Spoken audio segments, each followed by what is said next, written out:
6장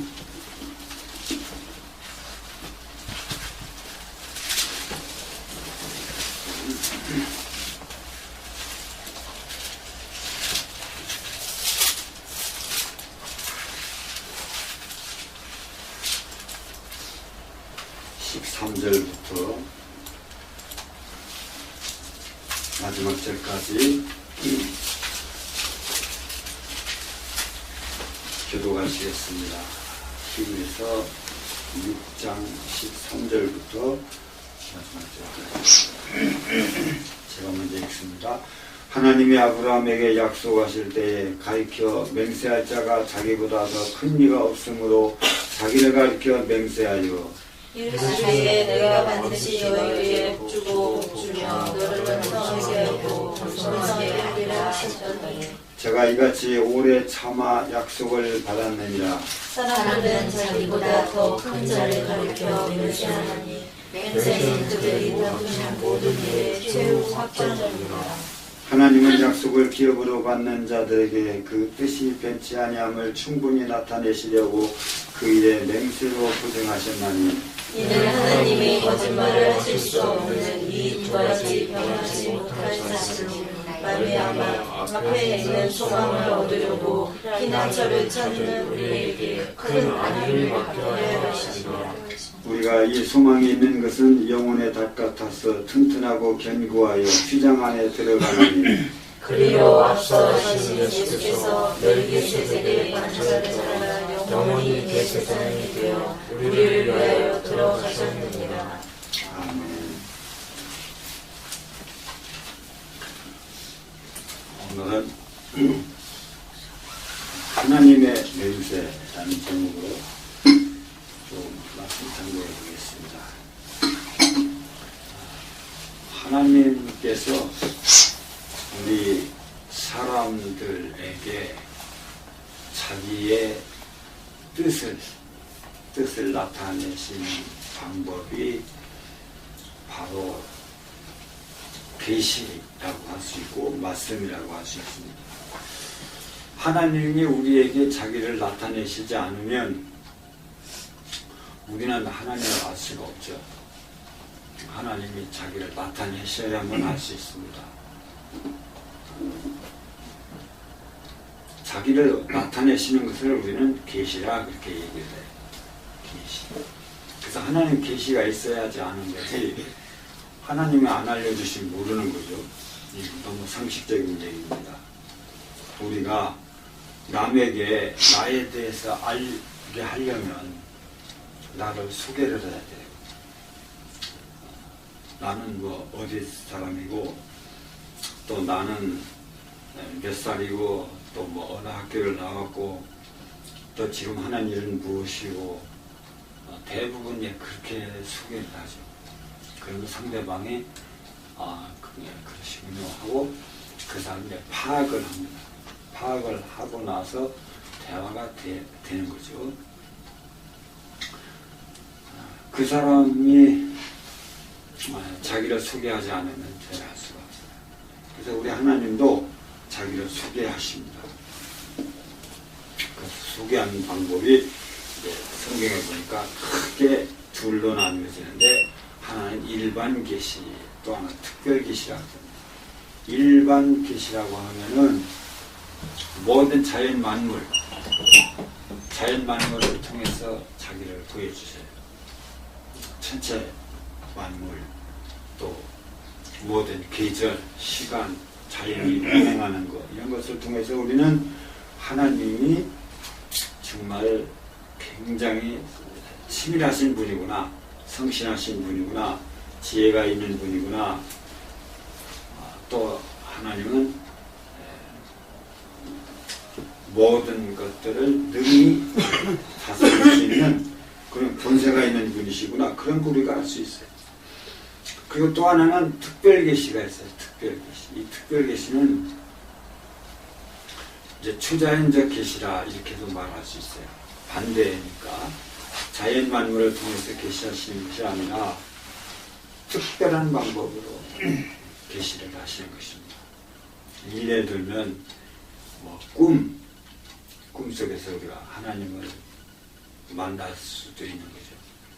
또 환상, 기도 중에 갑자기 영안이 열려서 하나님의 그 모습을 본다든지 하나님 나라의 광경을 본다든지 환상이라고도 할 수 있어요. 또 뭐가 있냐면 현현, 그러니까 하나님이 직접 나타나시는 거예요. 그러니까 환상이 아니고 정말로 우리 옆에 그냥 하나님이 나타나시는 거예요. 그러기도 하고 또 하나님은 어떤 사람, 선지자죠. 일종의 선지자 같은 사람을 통해서 말씀을 전달해 주시기도 하십니다. 또 아니면은 기적, 어떤 기적이 일어나요. 그래서 도무지 사람이 할 수 없는 일인데 하나님의 능력으로 일이 일어날 때에 하나님이 자기를 우리에게 나타내셨다 이렇게 볼 수가 있는 것입니다. 그래서 이런 특별 계시가 있어요. 근데 이 특별 계시 중에서도 이제 모든 인류에게 또 시간을 초월하여 항상 알려주시고자 해서 주시는 것이 성경이에요. 그래서 성경은 기록으로 남겨져 있습니다. 그래서 성경은 이사야가 본 환상, 또 이스라엘의 역사에 나타나는 기적들, 또 예수님이 행하신 기적, 말씀 이런 게 기록으로 우리에게 전달이 되어졌어요. 왜냐하면 이것은 모든 인생들에게 항상 필요하니까. 항상 필요하니까. 하나님이 만일에 기록을 안 남겨주셨으면 우리는 모르잖아요. 이스라엘 백성에게 하나님이 어떻게 역사하셨는지, 예수님이 무슨 말씀을 하셨는지 우리는 모르죠. 그 당시 안 들었으니까. 근데 다행히 기록으로 남겨져서 계속 오고 오는 모든 세대 수천 년 동안 그것을 읽을 수 있게 하신다는 거죠. 그리고 장소에 제한이 없어요. 기록으로 남겨지는 이스라엘에서 일어난 일이지만은 그것이 아시아에서도 있고 유럽 사람들도 읽을 수 있고 북쪽이나 남쪽이나 어떤 이 지역을 초월하여 읽을 수가 있는 것이죠. 그래서 하나님의 계시 중에서 특별한 계시, 모든 인생들에게 알려줘야 될 계시, 항상 필요한 계시, 그것은 성경으로 기록되어져 있다는 것입니다. 그래서 우리는 성경을 통해서 우리는 항상 하나님이 어떤 분이시고 무슨 일을 계획하시고 어떤 생각을 가지시고 또 어떤 약속을 하셨고 하는 것을 성경을 통해서 우리가 알 수 있습니다. 그리고 이렇게 우리에게 주어지는 계시를 세분화할 수 있어요. 세분화할 수 있는데 예를 들면 뭐냐면은 하나님이 직접 말씀으로 주신 것이 있고 또 역사, 이스라엘의 어떤 역사를 통해서 주시는 교훈이 있고 또 어떤 기적, 초능력 이런 걸 통해서 주시는 것이 있고 또 비유를 통해서 주시는 것이 있고 또 여러 가지 또 구분을 할 수가 있습니다. 하나님께서는. 근데 오늘은 말씀에 대해서만 좀 생각해 보겠습니다. 말씀. 하나님이 우리에게 주시는 말씀이 있는데 이 말씀도 방법이 그러니까 그 말씀의 강도에 따라서 몇 가지로 나눌 수 있어요. 그냥 말하는 것이 있고 또 약속하는 것이 있고 또 맹세하는 것이 있습니다. 그래서 성경은 하나님이 가라사대 하나님이 이르시되 그때 있어요. 이 가라사대 이르시되 이런 것은 이제 말하는 거예요. 하나님 말씀하신 거예요. 하나님은 노아에게도 말씀하셨고 아담에게도 말씀하셨고 아브라함에게도 다윗에게도 여러 사람들에게 말씀하셨어요. 그냥 친구같이 또 아버지같이 이렇게 말씀을 하셨습니다. 또 선지자들을 통해서 또한 말씀하셨어요. 그래서 이 말씀하신다는 거, 이건 그냥 평범한 거예요. 사실 평범한, 그냥 묻기도 하시고 무슨 뭐 대답도 하시고 평범한 아마르 혹은 바바르, 그렇게 히브리어로 말하는데 평범한 말입니다. 그러나 그 평범하다고 해서 우리가 평상시에 하는 말처럼 무슨 하나님이 뭐 농담이나 하고 신변 잡기를 얘기했다는 뜻은 아니에요. 이것은 굉장히 중요한 것들을 말씀하시죠. 하나님이 뭐 심심해서 그냥 뭐 말씀하셨겠어요. 그러니까 이제 하나님 말씀은 의미심장한 거죠. 다. 그래서 이런 말씀을 우리는 소중하게 여겨야 됩니다. 근데 그 말씀보다도 한 차원 더 강도가 높은 말씀이 있어요. 그게 뭐냐면 약속이에요. 약속을 또 언약이라고도 합니다. 그래서 약속이나 언약이나 좀 비슷한 말이지만 또 틀리기도 해요. 메리트라 그렇게 말하는데, 이것은 우리 어렸을 때 손가락 걸고 약속하잖아요. 내일 몇 시에 우리 만나 약속해. 손가락만 걸고 약속. 요즘은 새끼손가락만 걸잡고 또 도장까지 찍거든요. 도장까지 찍으면서 약속을 하세요. 처음 저도 봤는데, 아무튼 이게 약속이라는 건 뭐냐면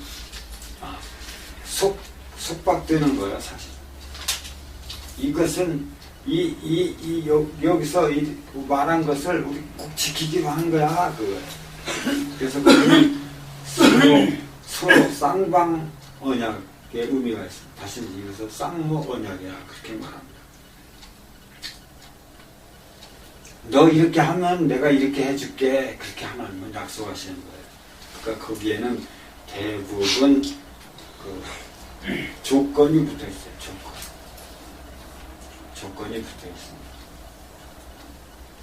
에덴 동산에서의 언약도 조건이 있어요. 너 이거 먹으면 죽어. 대신 반대로 말하면 안 먹으면 살라고 말해요. 그러니까 너 행위에 따라서 내가 너를 죽이기도 하고 살리기도 하겠다. 그래서 하나님은 인간에게 어떤 언약을 주셨는데 그 언약은 조건이 있어요. 사람이 잘 지키면 하나님이 약속하신 그대로 주시고, 또 안 지키면 하나님이 약속하셨어도 안 주시는 거예요. 그러니까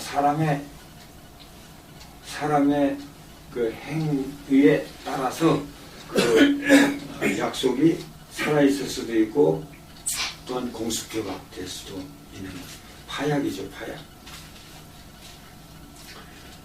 그런 약속들이 성경에 많이 있습니다. 가장 대표적인 것이 시내산 언약이죠. 시내산 언약입니다. 그래서 이스라엘 백성과 하나님은 언약을 맺으셨는데, 무슨 언약을 맺으셨냐면 너희가 내 말을 잘 듣고 준행하면, 그 조건이 있어요. 너희가 제사장 나라가 될 것이고 너희가 내 백성이 될 것이고, 그런 약속이 있어요. 그 이스라엘 백성하고 언약을 맺으신 거예요. 내가 내 말을 잘 듣고 준행하면 이라는 단서가 있어요. 그럼 너희들이 내 백성이 되고 제사장 나라가 될 것이다. 엄청난 약속을 하셨습니다. 그때 이스라엘 역사를 통해서 보니까 이스라엘 백성들이 안 지켰어요. 그 언약을 안 지켰습니다. 안 지키니까 이스라엘 백성은 제사장 나라가 될 수 없었어요. 될 수 없습니다. 안 지켰는데 어떻게 되겠어요? 하나님이 언약하셨어도 이루어지지 않는 그런 약속들이 있어요. 성경에 분명히 이루어지지 않은 약속들이 있어요.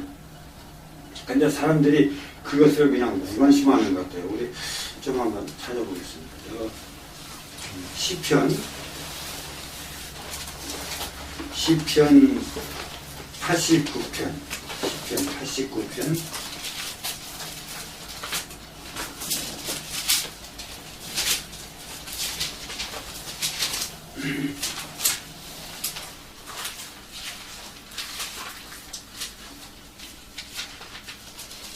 3절 보시겠습니다. 3절에서 4절까지 다 같이 한번 읽으시죠. 시작. 주께서 이르시되 내가 나의 택한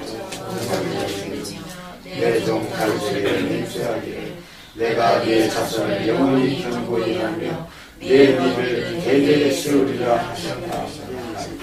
그랬어요. 여기서 보니까 다윗에게 언약을 맺었다. 언약을 맺었어요. 그리고 내 위에 영원히 대대에 내 위에 사람을 세우겠다. 그러니까 너의 왕위를 영원히 계속되게 하겠다. 그렇게 약속을 하셨습니다. 그런데 그 언약이 어떻게 됐다고 말하냐면 그 뒤에 가서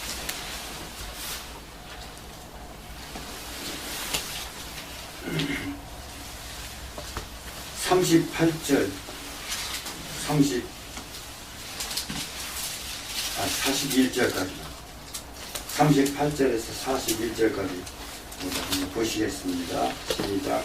그러나 주께서 제 기름 부어 받는 자를 놓아사 물리쳐 버리셨으니 주의 종의 언약을 미워하사 그 관을 땅에 던져 욕되게 하셨으니 제 모든 울타리를 파괴하시며 그 부장을 폐파하셨으므로 길로 지나는 자들에게 다 탈취를 당하며 그 이웃에게 욕을 당하나이다.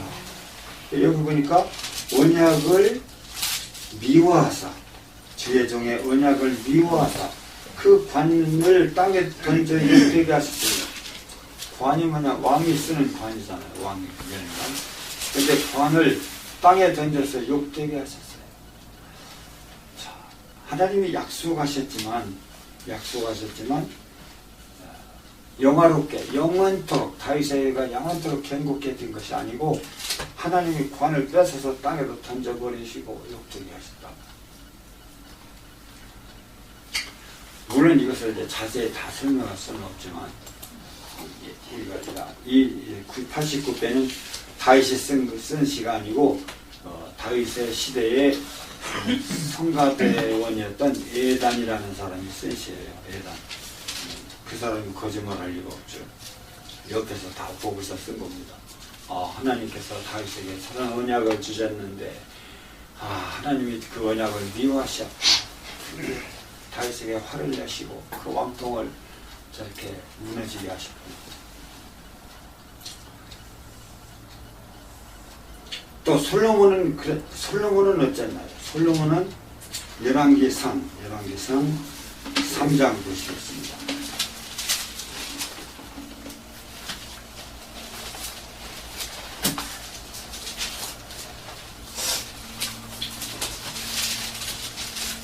열왕기상 3장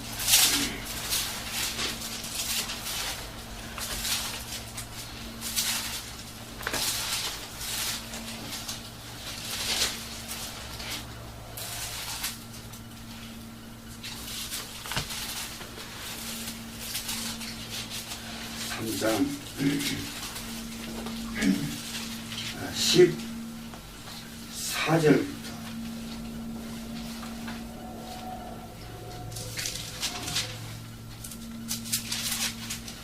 14절 같이 한번 보시겠습니다. 네가 만일 내 아비 다윗의 행함같이 내 길로 행하며 내 법도와 명령을 지키면 내가 또 네 날로 길게 하리라. 이것은 솔로몬에게 약속하신 것입니다. 솔로몬에게 약속하셨어요. 왜냐하면 내가 다윗과 같이 그렇게 옳은 길로 행한다고 그러면 내가 내 날을 길게 하겠다. 그렇게 약속하셨습니다. 그런데 11장 열왕기상 11장 11절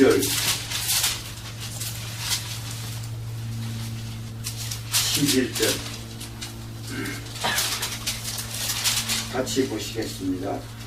여호와께서 솔로몬에게 말씀하시되 내가 이러한 일이 있었고 또 내가 나의 언약과 내가 네게 명한 법도를 지키지 아니하였으니 내가 결단코 이 나라를 네게서 빼앗아 내 신복에게 주리라. 솔로몬에게 뭐라고 말씀하시냐면 내가 너에게 그런 약속을 했었지만은 네가 내 언약을 지키지 않았기 때문에 이 나라를 뺏어서 내 신복에게 주겠다. 그래서 12지파로 구성된 나라인데 10지파를 하나님 뺏어가지고 여로보암에게 주시고 말아요. 물론 조금은 남겨주셔요. 조금 남겨두신 것은 그럴 만한 이유가 있어요. 다 말할 수는 없어요. 그러나 하나님은 조금은 남겨주세요. 왜냐하면 다윗에게 약속이 아니고 맹세하신 것이 있거든요. 그래서 무슨 말이냐면 언약이라고 하는 것은 쌍무 언약이고 상대적이에요. 내가 어떻게 하겠다. 그런데 내가 이렇게 해야만 그렇게 하겠다. 그래서 언약은 우리가 잘 지키면은 틀림없이 하나님이 성취해 주실 것이고 안 지키면 헛것이 된다. 신명기 28장도 보면은 하나님이 복을 막 약속하시잖아요. 잠깐 한번 살펴볼까요? 신명기 28장 조금만 보시겠습니다. 이것도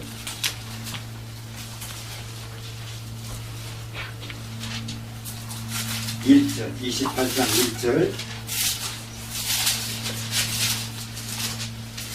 1절에서 2절까지만 두 절만 보시겠습니다. 신명기 28장 1절 2절 시작. 내가 내 하나님 여호와의 말씀을 삼가 듣고 내가 오늘날 네게 명하는 그 모든 명령을 지켜 행하면 내 하나님 여호와께서 너를 세계의 모든 민족에게 뛰어나게 하실 것이다. 내가 내 하나님 여호와의 말씀을 순종하면 이 모든 복이 네게 임하며 네게 이치리니. 여기 보니까 조건이 있어요.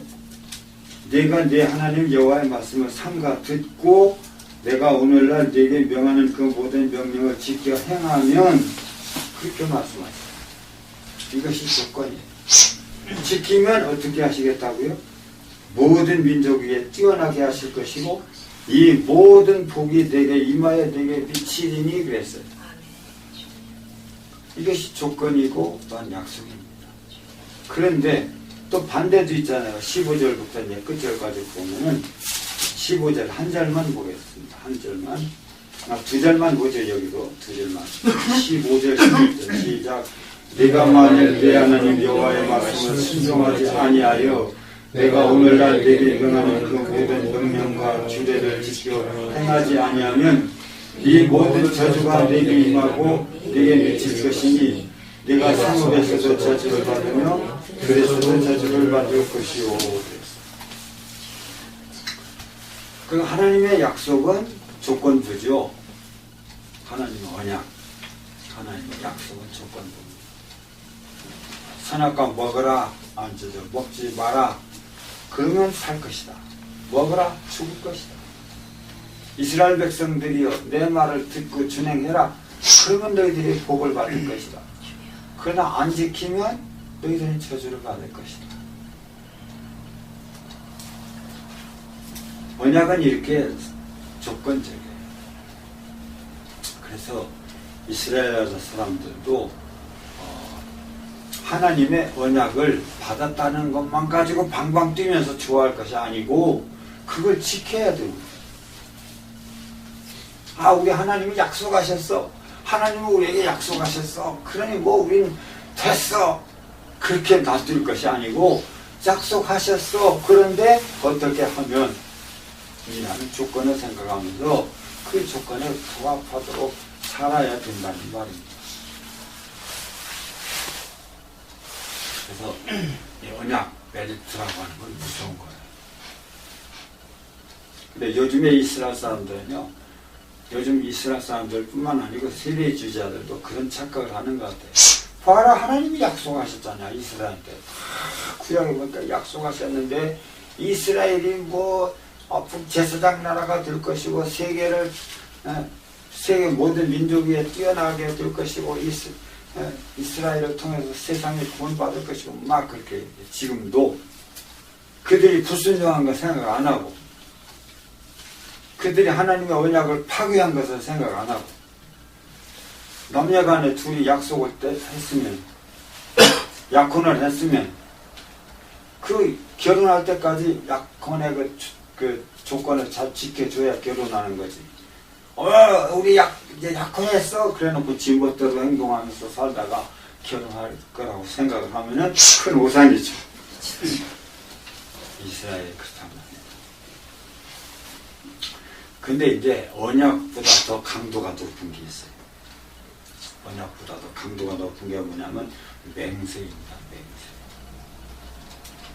하나님의 맹세하시면은 이건 언약과 상관이 없어요. 그냥 이루어지는 왜냐하면 하나님이 하시겠다는 거니까. 하나님이 맹세하신 것이 구약 성경에 세 가지 정도 되는데요. 첫째는 아브라함한테 내가 이 땅을 너에게 주겠다. 그 맹세하신 거예요. 또 이삭한테 또 맹세하셨어요. 내가 네 자손으로 말미암아 천하 만민이 복을 받게 하겠다. 약속하셨어요.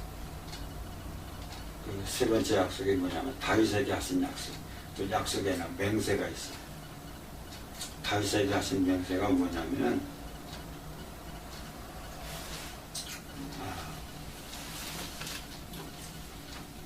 시편 보시겠습니다. 시편 110편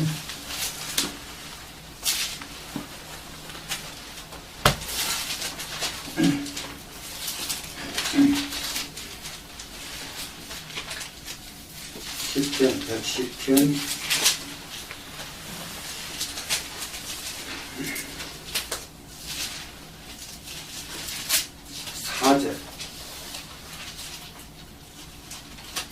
4절 한 절만 같이 보시겠습니다. 시작.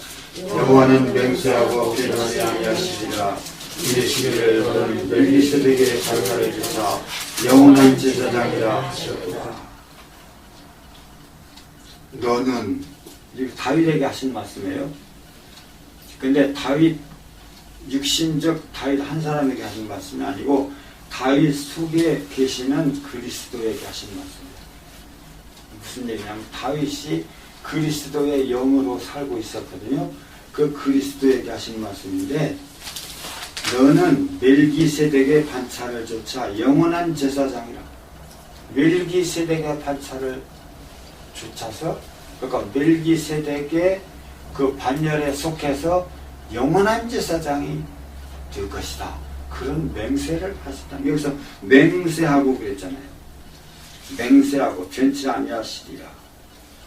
그러니까 하나님은 맹세하셨기 때문에 이것을 뒤집어 볼 세력은 아무것도 없어요. 이건 두는 거예요.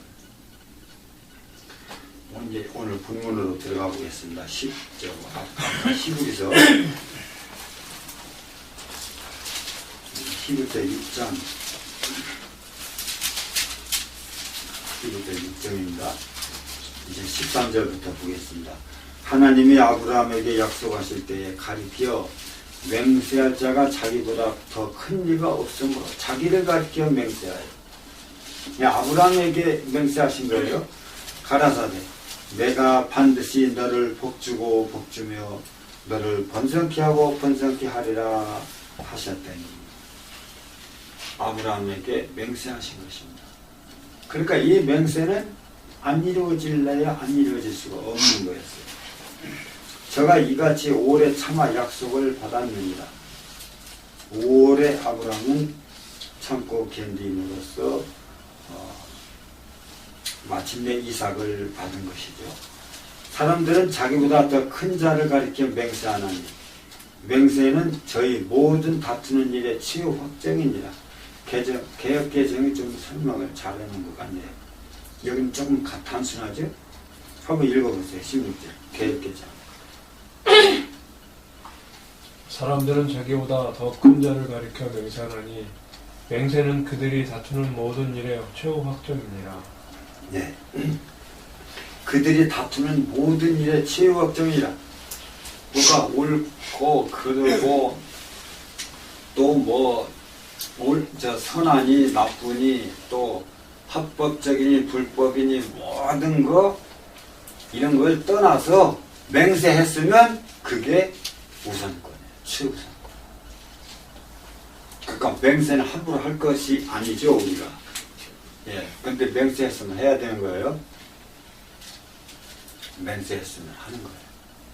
나쁜 일이라도 해야 되는 거예요. 맹세. 나쁜 일일지라도 해야 돼요, 맹세를. 그게 무서운 거예요. 근데 하나님께서도 그 맹세를 하셨으니까 얼마나 이것이 확실하겠어요. 아브라함에게 그 약속을 주셨기 때문에 아브라함은 무조건 복을 받게 돼 있어요. 아브라함 후손들. 근데 문제는 이제 아브라함의 후손이 육적인 이스라엘 백성이다 이렇게만 생각하는 문제가 있는 거예요. 왜냐하면 아브라함의 후손이 육신적인 자손만이 아니고 영적인 자손도 있기 때문에 그렇습니다.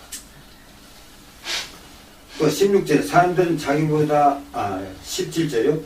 하나님은 약속을 기업으로 받는 자들에게 그 뜻이 편치 아니함을 충분히 나타내시려고 그 일에 맹세로 보증하셨나니. 기업 얻을 자들에게 맹세로 보증하셨다는 거죠. 이는 하나님이 거짓말을 하실 수 없는 이 두 가지 변치 못할 사실이다. 그래서 이 두 가지라는 것은 약속과 맹세인데 약속과 맹세는 변치 아니하는 것이다. 그 말이죠. 소망을 얻으려고 피하여 가는 우리로 큰 안위를 받게 하려 하심이라. 하나님의 약속, 하나님의 그 맹세를 붙잡고 나가는 사람은 어떠한 어려움이 있어도 어떠한 곤고함이 있어도 안위를 받게 하려 하십니다. 마음에 안심을 하게 하기 위한 것이다. 그런 말씀이에요. 그러니까 하나님이 약속하신 거라면 틀림이 없으니까 그대로만 살면 되는 거예요. 하나님 맹세하신 것은 틀림없이 이루어지니까 믿고 그냥 나가면 된다. 그런 얘기예요. 우리가 이 소망이 있는 것은 영혼의 닷 같아서 튼튼하고 견고하여 휴장 안에 들어가는 우리가 이 소망이 있다 그랬어요. 이 소망. 하나님이 약속하셨기 때문에 우리의 소망은 흔들리지 않는다는 말씀입니다. 또 하나님이 더군다나 맹세까지 하셨으니까 흔들릴 수가 없는 거죠. 휘장 안에 들어가나니. 이 휘장 안에 들어간다는 건 무슨 얘기냐면요. 감히 말하기가 어려워요. 말을 하려고 하니까 가슴이 벅차요. 휘장 안에 들어간다는 건 무슨 뜻이냐면은 지성소 안으로 들어간다 그 말입니다. 지성소는 누구만 들어가요? 대제사장만 들어가요. 근데 대제사장의 구원위와 영광은 왕보다 높습니다. 우리는 뭐 왕이 최고고 제사장은 옆에 그냥 뭐 종교적인 행사만 주관하는 사람으로 그렇게 알죠. 근데 그건 이제 보통 나라에서는 그랬고, 그런데 신정국가 무슨 말이냐면 하나님이 다스리시는 나라 신정국가. 여기서 신교일 종교일치 뭐 그런 표현을 쓰려. 정치와 종교가 하나가 된 나라 그런 뜻을 쓰는데 진짜 신정국가는 그런 게 아니고 하나님이 정치하는 나라 그런 얘기예요. 하나님이 다스리시는 나라, 하나님의 나라 그런 뜻인데 그 하나님의 나라에 있어서는 왕보다 누가 더 높아요? 제사장이 더 높아요. 왜? 제사장은 하나님과 백성 사이를 연결해 주는 통로예요. 백성이 하나님 앞에 가기 위해서는 제사장을 통과해야 돼요. 하나님도 백성들에게 무슨 말씀을 주신다든지 용서를 주신다든지 할 때 제사장을 통과해야 돼요. 그러니까 제사장은 백성과 하나님 사이의 중보자인 거예요. 중보자. 그래서 대제사장이라고 그러면 모든 백성들 아무도 못 들어가는 지성소에 혼자 들어가잖아요. 혼자. 지성소에 하나님이 계시죠. 법궤가. 그 하나님 앞에 혼자 들어가요. 대제사장. 모든 백성들의 제사, 헌신, 이런 것을 하나님 앞에 혼자 가지고 들어가서 하나님께 올려드리고 하나님께로부터 용서를 받아가지고 나오고 그러잖아요. 그러니까 대제사장은 행정국가에 있어서는 왕보다 높으면 높았지 낮죠. 근데 신약시대에 베드로가 우리한테 뭐라고 해요? 너희는 왕같은 제사장이요 그러잖아요. 그거 우리가 왕같은 제사장입니다. 대제사장이라는 표현은 물론 안 썼지만 여기 보니까 휘장 안으로 들어간다는 말을 보니까 대제사장입니다. 대제사장 하나님 앞에 그래서 가장 존귀한 자, 가장 거룩한 자가 대제사장인데 대제사장이 된다는 소망을 가지고 있다. 그런데 어떻게 해서 그렇게 되느냐? 20절에 보니까 그리로 앞서가신 예수께서 예수님이 앞서가셨어요. 예수님이 대제사장으로서 앞서가셨는데 어떻게 앞서가셨냐면은 멜기세덱의 반차를 조차 아까 시편 110편 몇 절이었죠? 4절이죠. 다시 한번 읽어보세요. 110편 4절.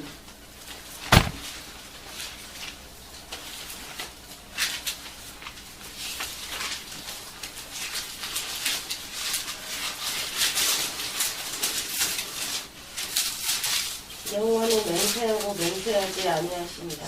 이르시기를 너는 멜기세덱의 서열을 따라 영원한 제사장이라 하셨도다. 네.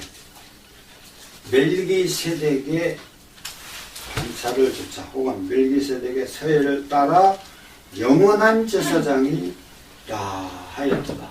누구한테 하신 말씀이라고 했습니까? 제가 바로 다윗 속에 있는 그리스도, 그 그리스도에게 하나님이 약속하십니다.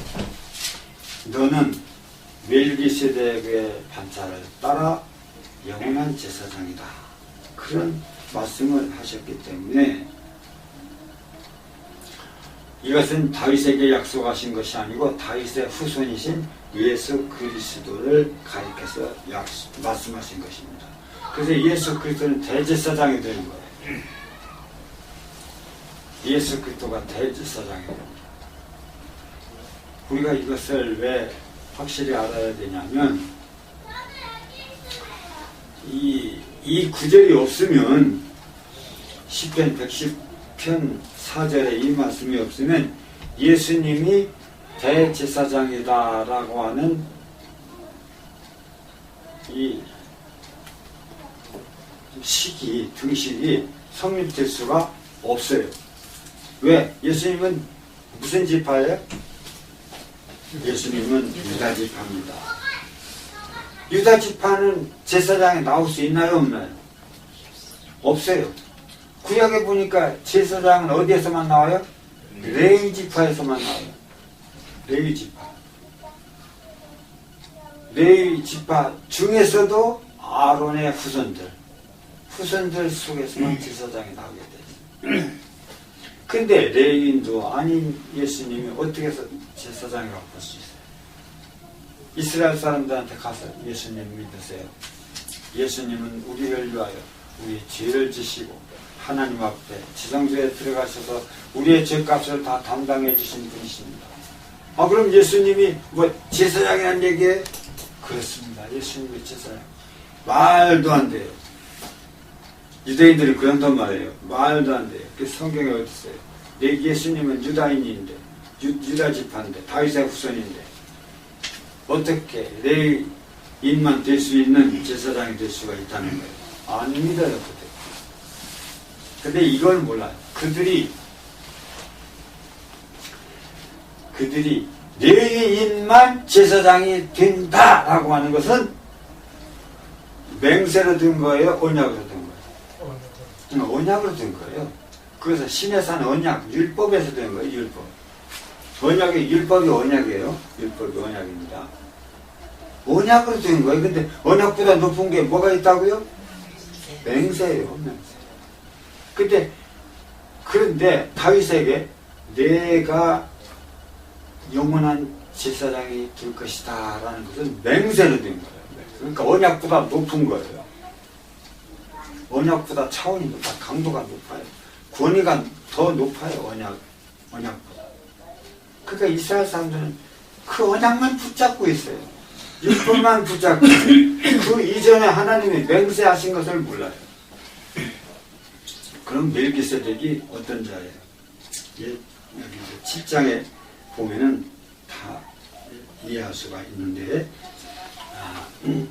7장을 보기 전에 시간도 없고 그러니까 창세기 14장을 보시겠습니다. 창세기 14장.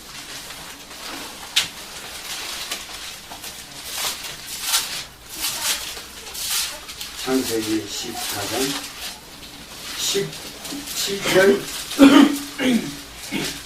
17절 20절까지 17절에서 20절까지 같이 보시겠습니다. 아브라함이 그들라오멜과 그와 함께한 왕들을 파하고 돌아올 때에 소돔왕이 사회 골짜기고 왕국에 나와 그를 영접하였고 살렘왕 멜기세덱이 떡과 포도주를 가지고 나왔으니 그는 지극히 높으신 하나님의 제사장이었더라. 그가 아브라함에게 축복하여 가로되 천지의 주제시오 지극히 높으신 하나님이여 아브라함에게 복을 주옵소서. 너의 대적을 내 손에 붙이신 지극히 높으신 하나님을 찬송할지로다 하며 아브라함이 그 얻은 것에서 10분의 1을 멜기세덱에게 주었더라. 아멘. 여기서 멜기세덱이 나옵니다. 그 아브라함이 전쟁을 하러 갔어요. 중동 전쟁이 일어났을 때, 그 당시 고대 중동 전쟁이죠. 5나라와 4나라가 합해서 3대 4로 막 거기서 아브라함이 가서 싸우고 전쟁에서 이겼어요. 이기고 돌아오는데 살렘왕 멜기세덱, 살렘 왕이었어요. 살렘 왕, 평화의 왕 그런 뜻입니다. 이 살렘 왕 멜기세덱이 그때 여기 보니까 멜기세덱을 왕이라고 되어 있지만 제사장이라고도 그랬어요. 히브리서에는 제사장이라고 했어요. 이 멜기세덱이 떡과 포도즙을 가지고 나오더니 아브라함을 먹여주는 거예요. 그리고 아브라함을 축복합니다. 지극히 높으신 대주제로 아브라함에게 복을 주옵소서. 아브라함아 너의 대적을 내가 이길 것이다. 이렇게 아브라함을 축복합니다. 그러니까 아브라함이 멜기세덱에게 축복을 받은 거예요. 그죠? 축복을 누가 한 거예요? 멜기세덱이 아브라함을 축복했죠? 축복하는 사람이 높아요? 받는 사람이 높아요? 예? 하는 사람이죠? 축복을 하는 사람이 높은 거예요. 그러니까 이 말씀이 히브리서 7장에 쫙 설명이 되어 있어요. 복빌을 받느니라. 6절에 그랬잖아요. 너희 족보에 들지 않은 멜기세덱은 아브라함에게서 10분의 1을 취하고 그 약속 얻은 자를 위하여 복을 빌었나니 회의는 하고 낮은 자가 높은 자에게 복빌을 받느니라 그랬어요. 그러니까 축복은 높은 자가 낮은 자에게 하는 거예요. 근데 멜기세덱이 아브라함을 축복을 했어요? 그럼 누가 높다는 얘기예요? 멜기세덱이 높다는 얘기예요. 멜기세덱이 높아요. 왜? 하나님의 제사장이니까.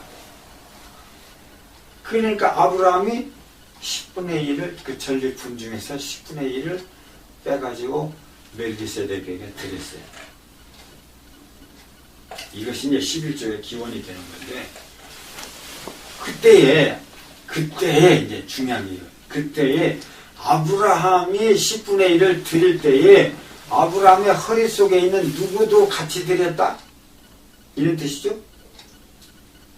아브라함이 누구를? 아브라함은 이삭을 낳고 이삭은 야곱을 낳고 야곱은 유다와 그 형제들을 낳았는데 그 중에 하나 산 사람이 레위죠. 그러니까 레위는 아브라함의 증손자죠. 레위가 그러니까 아브라함이 멜기세덱에게 10분의 1을 드렸어요. 드릴 때에 누구도 같이 드린 거예요. 자기 속에 있는 레위도 같이 드린 거예요. 그러니까 레위 중에 이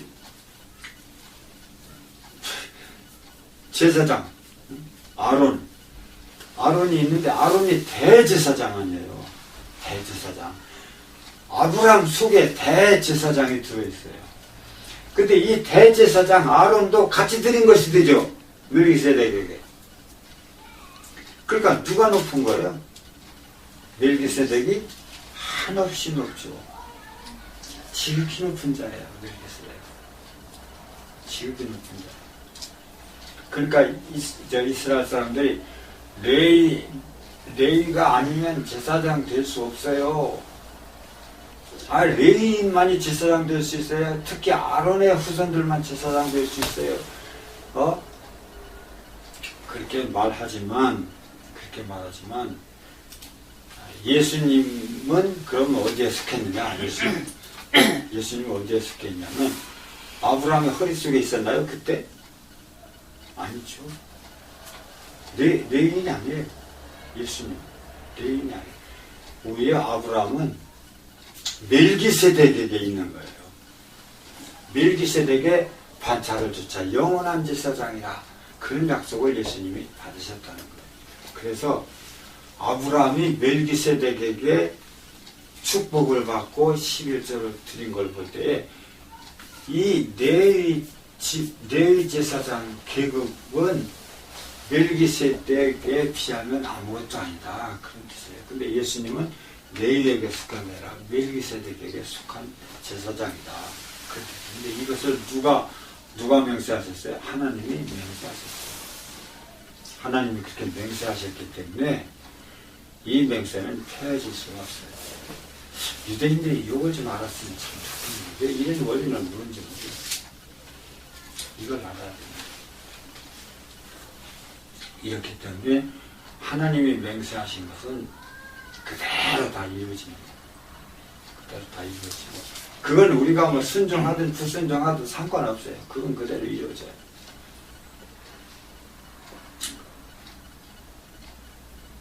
우리는 하나님이 예수 그리스도를 통해서 구원하신다는 걸 알 수가 있습니다.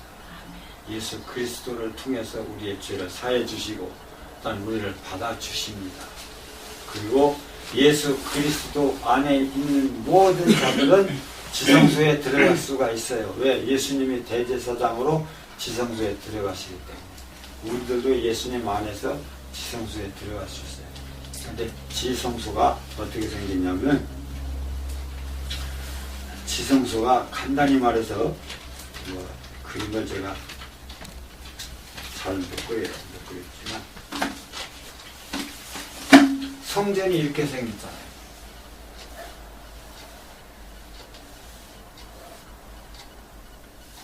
이렇게 이게 지성소예요. 여기는 성소라고 그랬죠. 근데 이 지성소는요, 이게 똑같아요. 이게 사편이 똑같고 높이도 똑같아요. 그래서 이렇게 그릴 수 있어요. 그러니까 광과 또 길이와 높이가 똑같은 거예요. 이것이 바로 요한계시록 21장에 나오는 뭐예요? 새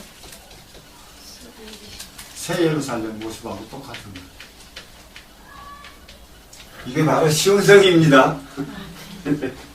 우리 교회 참 이름 잘 지었어요. 보니까 저는 우리 교회 이름을 생명숲교회 짓고 싶었어요. 솔직히 막 생명숲교회를 지어야 되겠다, 짓고 싶다. 그렇지만 우리 교인들한테 물어봐야 되겠다 하고 물어봤는데 우리 교인들 과반수가 시온성교회로 하죠. 그래서 시온성교회로 딱 정했는데 보니까 참 너무 잘 지었어요. 그죠? 시온성입니다. 이게 새 예루살렘 시온성. 이게 길이와 너비와 높이가 똑같아요. 정육면체. 이게 지성소하고 똑같아요. 지성소도 길이, 너비, 높이가 똑같아요. 이 지성소 안으로 들어갈 수 있다는 것입니다. 우리가 어떻게 예수님 안에 있기 때문에 들어갈 수 있다는 거예요. 자, 그래서 앞으로 우리 교인들만 뭐 그런 뜻이 아니고 예수 그리스도 안에 거하는 우리들은 모두가 새 예루살렘에 들어가서 제사장처럼 살 수 있는 그런 영광이 있습니다. 제가 보기에는 이것이 11조예요. 11조에 대해서는 제가 설교할 기회가 있겠지만은 여러분 우리 자신이요 10분의 1 중에 하나가 되는 거예요. 왜냐하면 제사장은 모든 이스라엘 사람들이 10분의 1을 소득의 10분의 1을 레위인들한테 바쳐요. 레위인들. 그러면 레위인들은 그 중에 10분의 1을 또 떼가지고 제사장에게 드려요. 제사장 가족들은 그렇게 또 푸는 것입니다. 그게 무슨 얘기겠어요? 쉽게 말하면 장자의 명분입니다. 이 장자의 명분. 레위인이 장자가 됐어요. 유대 그 이스라엘 역사에서. 왜? 진짜 장자는 누구냐면 시므온이거든요. 루벤이거든요. 근데 루벤이 장자권을 상실했어요. 시므온도 장자권을 상실했어요. 그래서 레위인에게 장자권이 와가지고 레위가 하나님과 이스라엘 백성을 중보하는 제사장 직무를 감당을 했는데 그것은 하나의 영적인 그 원리를 말씀하신 것입니다. 육적으로 표현을 했지만 그것은 정말 예수 그리스도 안에 있는 자들이 장자다 그런 의미를 가지고 있어요. 우리는 장자의 명분을 가지고 있고 새 예루살렘에 들어가서 하나님과 함께 살 수 있는 그런 아주 특별한 신분인 것을 믿으시고 믿음으로 항상 승리하실 수 있기를 바랍니다. 찬송가